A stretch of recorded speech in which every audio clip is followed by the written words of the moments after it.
नमस्कार दोस्तों, मैं विजय तिवारी। स्वागत है आपका हमारे YouTube channel the books society में, जहां हम आज की क्लास में सब्जेक्ट कोड BPSC 110 के चैप्टर नंबर 6 की चर्चा करेंगे। जहां हमारे चैप्टर का नाम होगा वैश्वीकरण, सांस्कृतिक एवं प्रौद्योगिकी आयाम। चैप्टर से जो प्रश्न बनता है, प्रश्न ये बनता है कि वैश्वीकरण से आप क्या समझते हैं, वैश्वीकरण के सांस्कृतिक आयाम पर तकनीक के प्रभाव की चर्चा कीजिए। तो चलिए चैप्टर की शुरुआत करते हैं। जहां हर चैप्टर की तरह इस चैप्टर की एक प्रस्तावना दी गई है। तो यदि आपने पहले और दूसरे चैप्टर की वीडियो देख रखी है तो हमें प्रस्तावना पर चर्चा करने की कोई ज़रूरत नहीं है, क्योंकि प्रस्तावना वैश्वीकरण की ऐतिहासिक प्रक्रिया के बारे में बताएगी कि वैश्वीकरण 1990 के बाद शुरू हुआ है या दूसरे विश्व युद्ध के बाद शुरू हुआ है, या फिर वैश्वीकरण का इतिहास उतना ही पुराना है जितना मानव इतिहास पुराना है। ये चर्चा हम पहले और दूसरे चैप्टर में कर चुके हैं, तो आप उस वीडियो को देख लीजिए। यहाँ हमें टाइम बचाना है, टाइम खराब करने की कोई ज़रूरत नहीं है। आगे ये बताया गया कि वैश्वीकरण क्या है। तो हमने पहले और दूसरे चैप्टर को पढ़ने के बाद ये भी समझ चुके हैं कि वैश्वीकरण का अर्थ है विश्व को व्यापार के जरिए जोड़ता हुआ एक जाल। विस्तृत विवरण के लिए आप पहला और दूसरा चैप्टर पढ़ें। इस चैप्टर की जो शुरुआत है वो यहाँ से होती है कि संस्कृति से हम क्या समझते हैं और वैश्वीकरण के सांस्कृतिक आयाम की चर्चा कीजिए। तो देखिए, संस्कृति क्या है। एक व्यक्ति की रोज़मर्रा ज़िंदगी में वो क्या खा रहा है, क्या पी रहा है, किस प्रकार के कपड़े पहन रहा है, उसके रहन सहन के तौर तरीके क्या हैं, वो किस प्रकार के व्रत त्यौहार मना रहा है, उसकी भाषा क्या है, ये सब संस्कृति का अंग है और यही एक व्यक्ति को दूसरे व्यक्ति से अलग करता है। आज वैश्वीकरण ने कहीं ना कहीं पूरे विश्व की संस्कृति को आपस में मिला भी दिया है, तो कहीं ना कहीं कुछ संस्कृतियों के लिए खतरा भी हुआ है। जैसे आज छोटे छोटे देशों पर वैश्वीकरण का इफेक्ट ये दिखाई देता है कि वो वेस्टर्न कल्चर को फॉलो कर रहे हैं। ऐसे में उनकी संस्कृति तो दबती जा रही है, लेकिन बड़े बड़े देशों की संस्कृति फैलती जा रही है। तो यहाँ पर हमें यही बताया जाएगा कि क्या हमेशा वैश्वीकरण का निगेटिव इफेक्ट ही होगा कल्चर पर, या इसका पॉजिटिव इफेक्ट भी हो सकता है। तो चलिए शुरू करते हैं अपनी किताब से और जानने की कोशिश करते हैं। तो सबसे पहले रेमंड विलियमसन ने और इमैनुअल वॉलस्टीन ने संस्कृति को परिभाषित करने की कोशिश की है, जहां उन्होंने ये कहा है कि संस्कृति बहुत ही जटिल शब्दों में से एक है। उन्होंने ये कहा है कि संस्कृति ये बताती है कि एक समूह दूसरे समूह से अलग क्यों है। अगर किसी समूह में अंतर है तो वो अंतर सबसे पहले ना संस्कृति के आधार पर ही होता है, क्योंकि कोई ग्रुप किसी संस्कृति को फॉलो कर रहा है, कोई किसी संस्कृति को फॉलो कर रहा है, कोई किसी संस्कृति को फॉलो कर रहा है। तो यानी कि जो व्यक्ति के बीच में अंतर है वो सबसे पहला अंतर कहाँ से शुरू होता है, संस्कृति से। क्योंकि संस्कृति हमारे जीवन का कहीं ना कहीं लीडरशिप करती है कि हमारी मान्यताएं किस चीज़ में हैं, हमारी चीज़ों को मानने की शैलियाँ क्या हैं, हमारे क्या मूल्य हैं, हमारे क्या प्रतीक हैं। और वैश्वीकरण ने तो इन चीज़ों को और बड़े स्तर पर ला दिया है। आज हमारी जो चारों ओर दुनिया है ये कहीं ना कहीं इमोशनल रूप से जुड़ती चली आ रही है और ये और ज़्यादा जटिल और ज़्यादा उलझती चली आ रही है। क्लिफर्ड गिट्स कहते हैं कि संस्कृति की परिभाषा देना कोई आसान काम नहीं है, क्योंकि संस्कृति की परिभाषा एक बहुत ही व्यापक स्तर पर फैलती है। क्योंकि प्रतीक के रूप में जो पैटर्न चल रहे हैं, जिसके माध्यम से पुरुष संचार कर रहे हैं, लोग बिगड़ रहे हैं, जीवन के बारे में अपना दृष्टिकोण विकसित कर रहे हैं, ये सब कल्चर में आ रहा है। इसी प्रकार से माइकल ग्रीग ने कहा है कि संस्कृति आज अंतर्राष्ट्रीय संबंधों में एक महत्वपूर्ण कारक बन चुकी है, यानी कि इंटरनेशनल रिलेशनशिप में भी संस्कृति प्रभावित कर रही है। क्योंकि मनुष्य का अस्तित्व क्या है, मनुष्य का बेस क्या है, उसका मौलिक आधार क्या है, ये संस्कृति ही तय करती है। मनुष्य अपनी बातचीत के सभी स्तरों पर, कार्य करने की हर एक क्षमता पर संस्कृति से प्रभावित होता है। कई बार तो संस्कृति ना दुनिया में खूनी संघर्षों को बढ़ावा देती है, क्योंकि एक संस्कृति ये सोचती है कि मैं सर्वोच्च हूँ और ऐसे में वो दूसरी संस्कृति को मिटाने पर आमदा हो जाती है। इंटरनेशनल रिलेशनशिप में आप प्राचीन इतिहास पूरा का पूरा पढ़ डालिए, जितने भी मानव संघर्ष हुए हैं उसमें से अधिकतर संघर्ष सिर्फ इसलिए हुए हैं कि वो एक समूह अपनी संस्कृति को उच्च बनाए रखना चाहता है, जबकि दूसरा समूह अपनी संस्कृति को उच्च बनाए रखना चाहता है। ऐसे में विद्वानों का यह सुझाव है कि जैसे जैसे सांस्कृतिक प्रभाव बढ़ता जाएगा, जैसे जैसे लोगों की बातचीत आपस में बढ़ती जाएगी, वैसे वैसे संघर्ष और बढ़ते जाएंगे। ऐसे ऐसे में अंतर्राष्ट्रीय जो मामला है ये और भी ज़्यादा गंभीर होता जाएगा। क्यों? अगर हम पिछले कुछ दशकों की बात करें, पिछले कुछ डिकेड्स की बात करें, तो जो तकनीक में प्रगति हुई है, आज टेक्नोलॉजी में विकास हुआ है, इसमें संस्कृति एकजुट हो चुकी है। आज लोग बहुत सारी चीज़ों के बारे में जागरूक हो चुके हैं।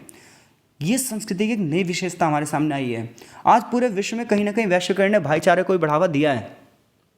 यानी कि एक संस्कृति को दूसरी संस्कृति का ज्ञान भी हुआ है। तो एक और हमें ये पता चलता है कि संस्कृति संघर्ष का कारण भी हो सकती है, लेकिन आज जो संस्कृति का ज्ञान है ये भाईचारे का भी भावना को बढ़ावा दे सकता है। तो कुल मिलाकर आपको इतनी सी बात याद रखनी है कि एक व्यक्ति किस प्रकार से अपनी चीज़ों को मान रहा है, किन मान्यताओं पर विश्वास कर रहा है, किन मूल्यों पर विश्वास कर रहा है, उसके तौर तरीके क्या हैं, वो किस प्रकार की भाषा बोल रहा है, वो किन चीज़ों में अपनी आस्था रख रहा है, यही कल्चर है। और ऐसे में एक समूह दूसरे समूह में इसीलिए अलग है। और ये नाम लिखकर अगर आप परिभाषा दोगे तो आंसर आपका और अच्छा हो जाएगा। अब बात ये आती है कि वैश्वीकरण का सांस्कृतिक आयाम क्या है, यानी कि वैश्वीकरण किस, अगर हम वैश्वीकरण की बात करें तो हमें ये पता ही है कि वैश्वीकरण का मतलब है विश्व आज पूंजी, वस्तु, व्यक्ति और विचार एक स्थान से दूसरे स्थान पर बेरोक टोक आवाजाही कर रहे हैं। तो वैश्वीकरण आर्थिक स्तर पर भी प्रभावित कर रहा है, वैश्वीकरण राजनीतिक स्तर पर भी प्रभावित कर रहा है, वैश्वीकरण सांस्कृतिक स्तर पर भी प्रभावित कर रहा है। तो सांस्कृतिक स्तर पर किस प्रकार से प्रभावित कर रहा है वैश्वीकरण? तो वैश्वीकरण सांस्कृतिक स्तर पर किस प्रकार से प्रभावित कर रहा है, इस बारे में चर्चा 1992 से शुरू होती है, जब रोनाल्डो रॉबर्टसन ये कहते हैं कि वैश्वीकरण सामाजिक सिद्धांत और वैश्वीकरण संस्कृति के काम में आ रहा है। वैश्वीकरण ने कहीं ना कहीं संस्कृति को आगे बढ़ाया है और बड़े पैमाने पर जो टेक्नोलॉजी का विकास हुआ है इससे विश्व के विभिन्न देशों के बीच में संपर्क बढ़ा है। और जब संपर्क बढ़ेगा तो एक संस्कृति के गुण दूसरी संस्कृति के अंदर समा जाएंगे और ऐसे में कहीं ना कहीं पूरा विश्व एक गांव बन जाएगा और हर एक लोग एक दूसरे से प्रभावित हो जाएंगे। तो कहीं ना कहीं वैश्वीकरण ने पूरे विश्व को एक गांव बना दिया है। इसी तरीके से अप्पा दुर्रई 1996 में कहते हैं, जो कि एक भारतीय विद्वान है, इन्होंने कहा है कि मानव अंतःक्रिया 3 स्तर पर काम करती है, कि मनुष्य प्रकृति और जीवन से संबंधित है। प्रत्येक मनुष्य कुछ प्रतीकों में विश्वास करता है, कुछ अनुष्ठानों में विश्वास करता है और इसी की खोज में वो उस पर आगे बढ़ता चला जाता है। ऐसे में संस्कृति में अंतर संबंध होते हैं, एक संस्कृति दूसरी संस्कृति पर आश्रित हो जाती है और ऐसे में एक नेटवर्क चलने लग जाता है। और ये सब किसकी वजह से होता है? वैश्वीकरण की वजह से। जहाँ पर एग्जाम्पल दिया है कि वैश्वीकरण का सांस्कृतिक प्रभाव ये हुआ है कि जैसे कुछ बड़ी बड़ी कंपनियां हैं, rock and roll, Coca Cola, football का विश्वव्यापी स्तर पर प्रसार शुरू नहीं हुआ अभी, लेकिन आगे चलकर जब शुरू होगा तो ये वैश्वीकरण की संस्कृति को प्रभावित कर देगा, क्योंकि एक समूह में खाने पीने का जो तौर तरीका है वो अलग होगा। आज हम बड़े पैमाने पर फास्ट फूड खा रहे हैं, ये किसकी देन है? वेस्टर्न कल्चर की देन है। आज हम नीली जींस पहन रहे हैं, किसकी देन है? अमेरिका की देन है। तो ये वैश्वीकरण का सांस्कृतिक प्रभाव हमारे ऊपर दिखाई दे रहा है, क्योंकि आधुनिक सभ्यता की तुलना में बड़े पैमाने पर जो सभ्यताओं का आदान प्रदान है ये बहुत पुराना है। ऐसा नहीं कि आज ही हुआ है ऐसा।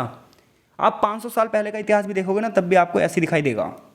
लेकिन आज जो इंटरनेट का यूज़ हो रहा है, आज बड़े पैमाने पर जो मोबाइल उपकरणों का यूज़ हो रहा है, तो ऐसे में कहीं ना कहीं व्यक्तिवाद बढ़ावा दिया है, उपभोक्तावाद को बढ़ावा मिला है, नए नए प्रकार के धार्मिक प्रवचन चले हैं, जिसकी वजह से मनुष्य आज बड़े पैमाने पर इनसे प्रभावित हो रहा है। क्योंकि चित्र और विचार, पिक्चर और थॉट्स बड़ी तेज़ी से, बड़ी आसानी से एक स्थान से दूसरे स्थान पर आज जा रही हैं। आज हम इंस्टा के माध्यम से, व्हाट्सएप के माध्यम से, ट्विटर के माध्यम से अपने विचारों को प्रकट कर रहे हैं भाई। तो ये जो विचार हैं ये क्या हैं? ये हमारी डेली रूटीन के जीवन का अनुभव कराते हैं। आप जिस प्रकार का स्टेटस डालते हैं वो चीज़ ना आपके थॉट्स दिखाता है, वो चीज़ आपकी थिंकिंग दिखाता है और वो यही बताता है कि आप कैसे विचारों से प्रेरित हैं और दूसरे लोगों पर भी इसका गहरा प्रभाव पड़ता है। आज जो सांस्कृतिक प्रथाएं हैं इन्होंने शहर और राष्ट्र जैसे निश्चित इलाकों को जेल से बच निकले हैं। यानी कि पहले जो व्यक्ति, जब इंफॉर्मेशन और टेक्नोलॉजी का युग नहीं था, केवल वो अपने आप में डूबा रहता था, लेकिन आज वैश्वीकरण की वजह से वो पूरे विश्व से जुड़ चुका है। आज हम जो विश्व के प्रमुख विषय हैं उनके साथ बातचीत करके नए अर्थ प्राप्त कर सकते हैं। रॉबर्ट हॉल्टन ने 2000 में ये बात कही भी कि आज 3 चीज़ें लगातार चल रही हैं, एक होमोजेनाइजेशन, एक ध्रुवीकरण और एक संकरण। उन्होंने कहा है कि वैश्वीकरण के तहत वैश्विक संस्कृतियां पश्चिमी या अमेरिकी पैटर्न के आसपास चल रही हैं। कुछ विद्वानों ने इसे ही मैकडॉनलाइजेशन भी कहा है।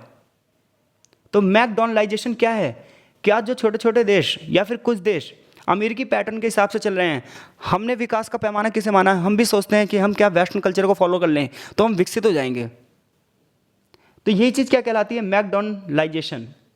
आज जो इन्फॉर्मेशन रिवॉल्यूशन हुआ है, आज जो संचार क्रांति हुई है, इसने कहीं ना कहीं जो चीज़ें हमारी पहुंच से बाहर थी, जो चीज़ हमारी आउटरीच थी, उसने पूरे के पूरी चीज़ों को हमारे साथ ला दिया है, जिसकी वजह से आज पूरा विश्व एक गांव बन गया है। आज एमएनसी कंपनियों ने दुनिया को एक बाजार से दूसरे बाजार से जोड़ दिया है। आज जेट विमान, सस्ती टेलीफोन सेवा, खाद्य श्रृंखला, ईमेल, कंप्यूटर, विशाल समुद्री जहाज, पूंजी प्रवाह, इन सभी ने दुनिया को पहले से कहीं अधिक निर्भर बना दिया है। यानी कि पहले दूरियां जो मायने रखती थी, आज ये दूरियां मायने नहीं रखती। आज जो इंफॉर्मेशन टेक्नोलॉजी में विकास हुआ है ना, इसने कहीं ना कहीं पूरी दुनिया को सेकंडों में जोड़ दिया है। आज लोग ना अपनी संस्कृति की जड़ों की खोज कर रहे हैं कि हमारी संस्कृति कहां से शुरू हुई है। इस अर्थ में ध्रुवीकरण हो रहा है, लोग बट रहे हैं। संस्कृति विकल्प और पश्चिमी मानदंडों का प्रतिरोध भी हो रहा है। छोटे छोटे देश ये विरोध कर रहे हैं कि हमारी संस्कृति लुप्त होती जा रही है। किसकी वजह से? वैश्वीकरण की वजह से। ऐसे में एक वर्ड जो यहां पर यूज होता है, संकरण। संकरण में क्या होता है? जब एक संस्कृति दूसरी संस्कृति से कुछ तत्वों को उधार लेती है तो इसे हम बोलते हैं संकरण। और कुछ लोग इसे ग्लोकल भी बोलते हैं, ग्लोकलाइजेशन भी बोलते हैं। तो देखो, जब हम वेस्टर्न कल्चर को अपना रहे हैं, अमेरिकन कल्चर को अपना रहे हैं, तो ये क्या होगा? मैकडॉनलाइजेशन। लेकिन जब कुछ संस्कृतियां दूसरी संस्कृति में मिल जाएंगी, घुल मिल जाएंगी, तो इसे हम क्या कहेंगे? ग्लोकलाइजेशन। तो यहाँ से यहाँ तक जो वैश्वीकरण का सांस्कृतिक प्रभाव बताया गया है, इसमें आप इंफॉर्मेशन और टेक्नोलॉजी के बारे में बताएंगे। यहाँ से यहाँ तक पूरा का पूरा यही लिखा हुआ है कि एक संस्कृति का प्रभाव ना हमेशा कमजोर होने के लिए क्रॉस सांस्कृतिक संचार की क्षमता मौजूद होनी चाहिए। कह रहे हैं ऐतिहासिक रूप से ही ये क्षमता सीमित रही है। शुरुआत में ना लोगों के पास इंफॉर्मेशन टेक्नोलॉजी नहीं थी, संचार मुश्किल था, महंगा था, कभी कभी खतरनाक था। लोग ना यात्राएं नहीं करते थे डर के मारे, क्योंकि परिवहन के साधन नहीं थे, ट्रांसपोर्टेशन नहीं था। लेकिन जब ट्रांसपोर्टेशन में विकास हुआ, संचार की प्रणाली में विकास हुआ, हवाई यात्राएं शुरू हो गई, अंतर्राष्ट्रीय प्रवास शुरू हो गया, दूर संचार शुरू हो गया, इंटरनेट आ गया, टेलीविजन आ गया, तो भौगोलिक सीमाएं अब बाधा नहीं रही और वैश्वीकरण का विस्तार होता गया, स्थानीय संचार बढ़ता गया। दूरी तो अब मायने नहीं रखी, दूरी तो अब खत्म हो चुकी थी, कोई व्यक्ति कहीं भी आ जा सकता था। तो इससे वैश्वीकरण का प्रभाव बहुत बढ़ा, इससे वैश्वीकरण ने सभी स्तर पर प्रभावित कर दिया। तो यानी कि वैश्वीकरण के बढ़ने में ट्रांसपोर्टेशन ने और इंफॉर्मेशन टेक्नोलॉजी ने बहुत बड़ी भूमिका निभाई है। अंत में बात यही कर रहा है कि संस्कृति के जब हम समरूपीकरण के बारे में बात करते हैं तो लोग भोजन, फैशन, संगीत आदि में प्रभाव को अधिक देखने के लिए सहमत हुए हैं। इसके बजाय होमोजेनाइजेशन, ध्रुवीकरण और विषमजनन के बजाय लोग संकरण से अधिक सहज हैं। यानी कि आज जो चीज़ें हम कह रहे हैं कि बंटवारा हो रहा है समाज का, ऐसा नहीं है। विषमताएं समाज में फैल रही हैं, ऐसा भी नहीं है। लोग क्या कर रहे हैं? विभिन्न संस्कृतियों के साथ घुल मिल रहे हैं, ऐसा कुछ लोग दावा करते हैं। तो ये वैश्वीकरण का अगर सांस्कृतिक आयाम आएगा तो आप पहले क्या बताओगे? पहले आप संस्कृति को डिफाइन करोगे, फिर थोड़ा सा वैश्वीकरण को डिफाइन करोगे, फिर आप बताओगे वैश्वीकरण ने किस प्रकार से संस्कृति को प्रभावित किया है। आगे चैप्टर में वैश्वीकरण का तकनीकी आयाम बता रहा है। तो देखिए, वैश्वीकरण का तकनीकी आयाम क्या है? तो हम सभी को पता है कि किसी भी समाज के विकास का सूचक क्या होता है? किसी भी समाज के विकास का सूचक ये होता है कि वो समाज कितनी ज़्यादा टेक्नोलॉजी का उपयोग कर रहा है। भाई मैं कैसे मान लूँ आप विकसित हैं? आप जितनी ज़्यादा टेक्नोलॉजी का यूज़ कर रहे हैं उतनी ज़्यादा हम आपको विकसित मान लेंगे। और अगर आप टेक्नोलॉजी का विकास यूज़ नहीं कर रहे हैं तो आप क्या हैं? अविकसित हैं, आप पिछड़े हुए हैं समाज में। तो वैश्वीकरण ने किस प्रकार से टेक्नोलॉजी को बढ़ावा दिया है? कह रहा है प्रौद्योगिकी वस्तुओं और सेवाओं के उत्पादन में आज बड़े पैमाने पर यूज़ हो रही है। और कह रहा है हम इसे ना 5 तरीके से देख सकते हैं। हम ये देखते हैं सबसे पहले प्रौद्योगिकी का उत्पादन कैसे हो रहा है। अब प्रौद्योगिकी का उत्पादन हो गया, यानी कि टेक्नोलॉजी बन गई है, तो लोग इसका यूज़ कर पाते हैं, नहीं कर पा रहे हैं, यानी कि उनके पास इसका यूज़ करने के लिए ज्ञान है कि नहीं है। फिर हम ये देखते हैं कि किस क्षेत्रों में ये उपलब्ध है, और फिर हम ये देखते हैं लोगों की क्षमता है भी इसे खरीदने की नहीं, और फिर परिवर्तन होता रहता है। तो इस प्रकार से एक चैन सी चलती है किसकी? टेक्नोलॉजी की। तो इन्फॉर्मेशन और टेक्नोलॉजी का मतलब केवल दूरी को कम करना नहीं है, बल्कि ये तो विश्व को जोड़ने का एक काम करता है। आज बड़े पैमाने पर डिजिटल युग चल रहा है, डिजिटल क्रांति चल रही है, भारत भी इसमें पीछे नहीं है। तो डिजिटल टेक्नोलॉजी ने विश्व के नेटवर्क को एक रास्ता खोल दिया है। आज पूरा विश्व एक नेटवर्क के जरिए जुड़ चुका है। सारी जानकारी, सारा ज्ञान, सारी विचारधारा, रख रखाव, ये सारी चीज़ें मिनटों में एक क्षेत्र से दूसरे क्षेत्र में जा रही है। आज मनुष्य पहले के मुकाबले जागरूक हुआ है। इंटरनेट, विशेष रूप से ई कॉमर्स, ऐसे वर्ड हैं जो हमें टेक्नोलॉजिकल बनाते हैं, जो हमें हमारे तकनीकी ज्ञान की बात करते हैं। इसके साथ साथ ये शुरुआत होती कब से है? ये शुरुआत होती है 1990 के दशक के बाद। 1990 के बाद पूरी दुनिया एक दूसरे पर ज़्यादा निर्भर होती गई। क्यों? सूचना और प्रौद्योगिकी का विकास लगातार होता गया। इसे हम नया वैश्वीकरण कहते हैं, इसे हम वैश्वीकरण की नई लहर कहते हैं, जिससे मनुष्य एक दूसरे से जुड़ता ही चला गया। किसकी वजह से? टेक्नोलॉजी की वजह से। आज इंफॉर्मेशन टेक्नोलॉजी क्रांति ने पूरे विश्व को संयोजन कर दिया है, पूरे विश्व को, वैश्वीकरण को एक नए गियर में डाल दिया है। आज इंटरनेट, वायरलेस संचार, digital media, online social networking tool ने विश्वव्यापी प्रसार को बहुत तेज गति से जोड़ दिया है। फेसबुक, इंस्टा, ट्विटर के माध्यम से आज सोशल नेटवर्किंग दुनिया भर में 2 मिलियन से ज़्यादा लोगों को नियमित गतिविधि बन गई है। ऐसा 2017 के आंकड़े हैं। आज के टाइम पे अगर हम बात करेंगे तो करोड़ों लोगों की डेली रूटीन में ये चीज़ें चल रही हैं। एक स्पेनिश समाजशास्त्री हैं मैनुअल कैस्टलेस, इन्होंने ये कहा है कि पूरे विश्व का जो नेटवर्क है ना, इसने समाज के निर्माण को संचार शक्ति द्वारा ईंधन दिया है। क्योंकि देखिए, एक समाज जब तक दूसरे समाज से संपर्क स्थापित नहीं करेगा, बातचीत नहीं करेगा, तब तक उसके अंदर संबंधों इसकी स्थापना कैसे हो सकती है। तो पूरे विश्व में संबंधों के जो आगे बढ़ाया है वो किसने बढ़ाया है? केवल और केवल वैश्वीकरण की तकनीकी क्रांति ने। बड़े बड़े देशों ने जो तकनीकों की खोज करी, उसके परिणाम था पूरा विश्व आज एक दूसरे से जुड़ पाया है। आज ये गति है, इसने ही मानव जीवन के सामाजिक परिदृश्य को अलग कर दिया है। टेक्नो ग्लोबलिस्ट, उनमें से अधिकांश एंग्लो सैक्सन देशों में रहते हैं, उनका ये मानना है कि प्रौद्योगिकी पूरे विश्व को आज रोक रही है। प्रौद्योगिकी प्रवाह आज पूरे विश्व को एक दूसरे से आगे बढ़ाता जा रहा है। लेकिन कुछ लोगों का कहना है ये गलत है। ये गलत है कि पिछले ही कुछ दशकों में, पिछले ही कुछ सालों में वैश्वीकरण की तकनीकी का विकास हुआ, ऐसा नहीं है।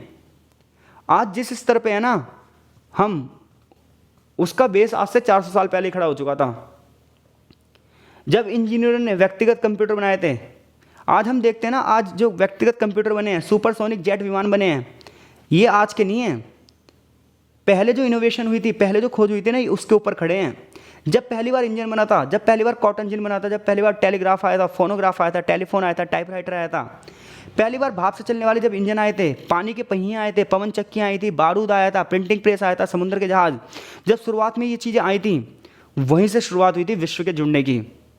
तो ये कहना तो मूर्खतापूर्ण होगा कि आज हम वैश्वीकरण की वजह से जुड़े हैं। नहीं, जो सन 1400, 1500, 1600, 1700 में खोजें हुई थी, उन्होंने ही विश्व को जोड़ने का कार्य शुरू कर दिया था। बस आज इन चीज़ों में तेज़ी आई है, आज इन्फॉर्मेशन टेक्नोलॉजी और ज़्यादा विकसित हुई है, जिसके परिणाम था आज पूरी दुनिया जुड़ गई है। तो यानी कि वैश्वीकरण कोई नई घटना नहीं है, तकनीकी कोई नई घटना नहीं है, ये तो पहले से शुरू हो चुकी थी, बस आज इसका प्रभाव हम ज़्यादा देख सकते हैं। तो वैश्वीकरण का तकनीकी आयाम भी बता दूंगा आप, जिसमें आप टेक्नोलॉजी के बारे में बात करेंगे। आगे है कि वैश्वीकरण के साथ प्रौद्योगिकी के विकास का संस्कृति पर क्या प्रभाव पड़ रहा है। यानी कि जैसे जैसे टेक्नोलॉजी आगे बढ़ती जा रही है, वैसे वैसे वैश्वीकरण भी बढ़ता जा रहा है। अगर वैश्वीकरण बढ़ता जा रहा है तो वो कल्चर को कैसे इफेक्टिबल कर रहा है। तो वैसे हम चैप्टर में ना पहले इस चीज़ पर चर्चा कर चुके हैं कि वैश्वीकरण किस प्रकार से संस्कृति को प्रभावित करता है। आगे भी इसी चीज़ की बात की जाएगी कि आज ना टेक्नोलॉजी का जो विकास हुआ है, इससे मनुष्य के ना ज्ञान का भी विकास हुआ है। इसका पॉजिटिव इफेक्ट भी पड़ा है, निगेटिव। यहाँ से देखो एक क्वेश्चन बनेगा बहुत ही इंपॉर्टेंट, तो आप बहुत ध्यान से सुनना। क्वेश्चन ये बनेगा कि वैश्वीकरण का जो कल्चर पे इफेक्ट पड़ा है, उसके दो दृष्टिकोण हैं, एक निराशावादी दृष्टिकोण और एक आशावादी दृष्टिकोण। तो निराशावादी दृष्टिकोण और आशावादी दृष्टिकोण क्या है? तो देखो, इतना तो हमें पता चल गया, आज लोगों का जीवन स्तर, आज लोगों की जो इकोनॉमिक पावर, व्यक्तिगत स्वतंत्रता, ये सब किसकी वजह से है? वैश्वीकरण की वजह से है। इतना तो हम सब समझ सकते हैं। तो ऐसे में दो ग्रुप बने, एक निराशावादी और एक आशावादी। सबसे पहले निराशावादी की बात करते हैं। निराशावादी ये कह रहे हैं कि वैश्वीकरण का जो कल्चरल इफेक्ट है ना, जो सांस्कृतिक इफेक्ट है, ये उस गति से नहीं बढ़ रहा जिस गति से बढ़ना चाहिए। आज हम देखते हैं पूरे विश्व पर तो न्यूयॉर्क, हॉलीवुड, लंदन, पेरिस, इन्हीं की हमें छाप दिखाई देती है। आज पश्चिमी और अमेरिकन मूल्य दिखाई देते हैं। आज लोग उपभोक्तावादी संस्कृति की ओर बढ़ रहे हैं, यूज एंड थ्रो की ओर बढ़ रहे हैं। ऐसे में जो ये पश्चिमी मानदंड है, ये जो वेस्टर्न कल्चर है, इसने हमारी डेली रूटीन जीवन को ना बहुत ज़्यादा कमज़ोर कर दिया है। इन्होंने हमारी संस्कृति को हमसे छीन लिया है, ऐसे निराशावादी कह रहे हैं। उदाहरण के लिए ईरान में उपग्रह व्यंजनों पर प्रतिबंध, फिल्में और टेलीविज़न कार्यक्रम पर कोटा लगा दिए गए। क्यों? ताकि अमेरिकी संस्कृति को बढ़ावा मिल सके। तो यानी कि निराशावादी जो लोग हैं, वो वैश्वीकरण के निगेटिव इम्पैक्ट की बात कर रहे हैं। वो ये कह रहे हैं कि केवल कुछ ही संस्कृतियाँ पूरे विश्व में फैल रही हैं। आज जो टेक्नोलॉजी का विकास हुआ है ना, वो बड़े बड़े देशों ने अपने पक्ष में किया है। वो छोटे छोटे देशों की जो संस्कृतियाँ हैं, उनको कमज़ोर बना रहे हैं। ऐसा कौन कह रहे हैं? निराशावादी। एक और तो हम वैश्वीकरण की सफलता की बात कर रहे हैं, तो दूसरी ओर ना विश्व के विकासशील जो देश हैं, इनकी संस्कृति असफलता की ओर जा रही हैं। ऐसे में ये अनैतिक है, ये यूज एंड थ्रो है, ये उपभोक्तावाद है। एक तरफ तो हम सोचते हैं कि वैश्वीकरण की वजह से ना आमदनी में वृद्धि हुई है, तो दूसरी ओर अगर हम देखें ना तो गरीबी में वृद्धि हुई है। आमदनी तो 2 से 2.5% ही बढ़ी है, लेकिन गरीब लोग 100 मिलियन से भी ज़्यादा बढ़े हैं। तो वैश्वीकरण कुछ लोगों के लिए सिर्फ धन बनाने की एक मशीन बन चुका है, लेकिन बहुत सारे लोगों को गरीब बना रहा है, ऐसा निराशावादी कह रहे हैं। बात सही भी है। कह रहा वैश्वीकरण ने लोगों को बढ़ती हुई संख्या में घोर गरीबी में छोड़ दिया है। लोग $1 से भी ना कम प्रतिदिन जी रहे हैं बेचारे, $1 भी नहीं कमा पाते पर डे। समाजशास्त्री रोनाल्ड रॉबर्टसन कहते भी हैं कि वैश्वीकरण के प्रभाव ने ना संस्कृति को बिल्कुल डुबो सा दिया है। आगे आशावादी दृष्टिकोण क्या कहेगा? अब देखो, आशावादी दृष्टिकोण कहेगा कि ये सब बेकार वाली बातें हैं। यहाँ से यहाँ तक भाई यही बात की गई है, ठीक है। आशावादी विश्ववादी जो होंगे वो तर्क देंगे कि ऐसा नहीं है कि वैश्वीकरण के निगेटिव इम्पैक्ट है। हालांकि कुछ इफेक्ट तो निगेटिव हैं, लेकिन इसका मतलब नहीं सारी चीज़ें निगेटिव हैं। वैश्वीकरण ने आज नई नई टेक्नोलॉजी लाया है, वैश्वीकरण नई नई वस्तुओं को लेकर आया है, वैश्वीकरण नई नई सेवाओं को लेकर आया है। लाखों लोग आज धन का यूज़ कर रहे हैं, लाखों लोगों को उत्पादन का स्तर बढ़ा है, लाखों लोगों की आमदनी बढ़ी है। वैश्वीकरण की वजह से ना लोग आज डेमोक्रेटिक कंट्रियों में रह रहे हैं, जबकि पहले ऐसा नहीं था। आज पूरे विश्व में कहीं पर एक घटना घटती है ना तो पूरा विश्व उसका सहयोग देता है। ये वैश्वीकरण की वजह से है। आज लोग ना अपने मानव अधिकारों की बात करते हैं, ह्यूमन राइट की बात करते हैं। आज हम एजुकेशन की बात करते हैं, आज हम नॉलेज की बात करते हैं, जो पहले नहीं था। ये वैश्वीकरण की वजह से है। विकासशील देश भी ना विकसित देशों से जैसे बढ़ रहे हैं आगे, आज बड़े पैमाने पर इंपोर्ट एक्सपोर्ट हो रहा है, इंटरनेशनल ट्रेड हो रहा है। ये सब वैश्वीकरण की वजह से है। पहले जो नागरिक अपने अधिकारों की बात नहीं करते थे, आज वो अपने अधिकारों की बात कर रहे हैं। तो आशावादी वैश्वीकरण की पॉजिटिविटी दिखा रहे हैं और निराशावादी वैश्वीकरण की निगेटिविटी बता रहे हैं। वो बता रहा है कि आज आधुनिकता धीरे धीरे पहचान की एक भावना बन चुकी है। आज लोग स्थान और ज्ञान की भावना को आकार दे रहे हैं। आगे यही चीज़ ना कुछ लोगों के हिसाब से बताई जाएगी, जैसे कि मैनफ्रेड बी स्टैगर ने कहा है कि वैश्विक संस्कृति प्रभाव में आज बड़े पैमाने पर विरोधाभासी प्रभाव दिख रहे हैं। एक और लोग आगे बढ़ रहे हैं, दूसरी ओर लोग पीछे भी घट रहे हैं। लेकिन फिर भी सांस्कृतिक संकरता, आज जो एक संस्कृति दूसरी संस्कृति में घुल मिल जा रही है। आज बड़े पैमाने पर लोग एक देश के दूसरे देश के लोग गाने सुन रहे हैं, क्यूबा चीनी व्यंजनों का आनंद ले रहे हैं कुछ लोग। हवाई अड्डों पर आप जाएंगे तो वहाँ पर बड़े पैमाने पर हमें संस्कृति दिखाई दे रही है। तो संस्कृति गिरी भी है और संस्कृति बड़ी भी है। ऐसा कौन कह रहा है? स्टीगर कह रहा है। जबकि माइकल ग्रेग क्या कह रहा है? माइकल ग्रेग ने उल्लेख किया है कि वैश्वीकरण ने लोगों में सांस्कृतिक समानता बढ़ाई है। सांस्कृतिक मूल्यों को एक सेट से दूसरे सेट पर थोपने से विकसित नहीं होती, बल्कि कैसे होती, देखो कोई किसी पर ना थोप नहीं सकता, ऐसा माइकल ग्रेग का कहना है। लोग चीज़ों को अपनाते हैं। अगर हम उन विचारधाराओं में पड़े रहते हैं ना जो विचारधाराएं हमें पिछड़ापन दिखाती हैं, और हमें कोई नई ऐसी विचारधारा दिखती है कि वो हमें आगे बढ़ा सकती है, तभी हम अपनी विचारधारा को छोड़ते हैं। तो ऐसा नहीं कि वैश्वीकरण ने हमें दबा दिया।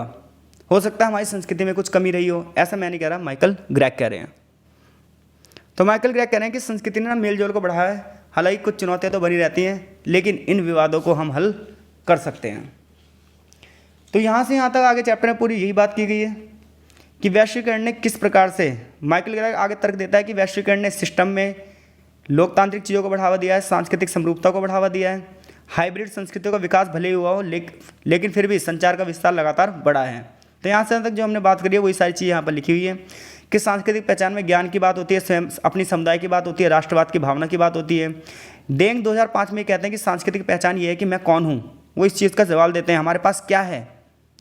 ये सब आज ऐसे सवाल किसकी वजह से आए हैं? वैश्वीकरण की वजह से आए हैं। लेकिन फिर भी निगेटिव इफेक्ट तो है ही है कि हम सब लोग एक ऐसी लाइफ बोट में हैं जहाँ हम एक साथ एक नाव में, आज पूरा विश्व एक दूसरे से जुड़ चुका है।